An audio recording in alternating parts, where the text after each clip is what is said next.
આજે મુખ્યમંત્રી નાયબસિંહ સૈનીની અધ્યક્ષતામાં મુખ્ય સચિવાલયના કમિટી રૂમમાં હરિયાણા કેબિનેટની બેઠક યોજાઈ હતી। કેબિનેટની આ બીજી મહત્વપૂર્ણ બેઠક હતી। તેમાં લગભગ 2.5 ડઝન એજન્ડા પર ચર્ચા કરાઈ। આ બેઠકમાં કર્મચારીઓને લગતા એજન્ડા પર ચર્ચા થઈ હતી। આ ઉપરાંત અન્ય નાણાં વિભાગને લગતા એજન્ડા પર પણ ચર્ચા કરવામાં આવી હોવાની સંભાવના છે। ત્યારે મોટાભાગની નજર કોમન એલિજિબિલિટી ટેસ્ટ એટલે કે સીઈટીમાં થયેલા સુધારા પર છે। સીઈટીમાં સુધારા બાદ નવી સીઈટી યોજી શકાશે। કેબિનેટની બેઠકમાં સીઈટીમાં સુધારાનો એજન્ડા મૂકવામાં આવે તેવી પણ શક્યતા છે। હાલમાં સ્ક્રીનિંગની ટેસ્ટ માટે સીઈટી પાસ થયેલા ઉમેદવારોને 4 ગણા શોર્ટલિસ્ટ કરવાની જોગવાઈ છે। સામાજિક આર્થિક માપદંડના માર્ક્સ પણ સીઈટીમાં સામેલ છે।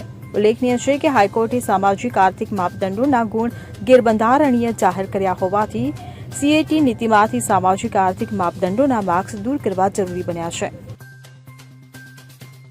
હવે જુઓ દેશ દુનિયાની તમામ ખબરો તમારી આંગળીના ટેરવે।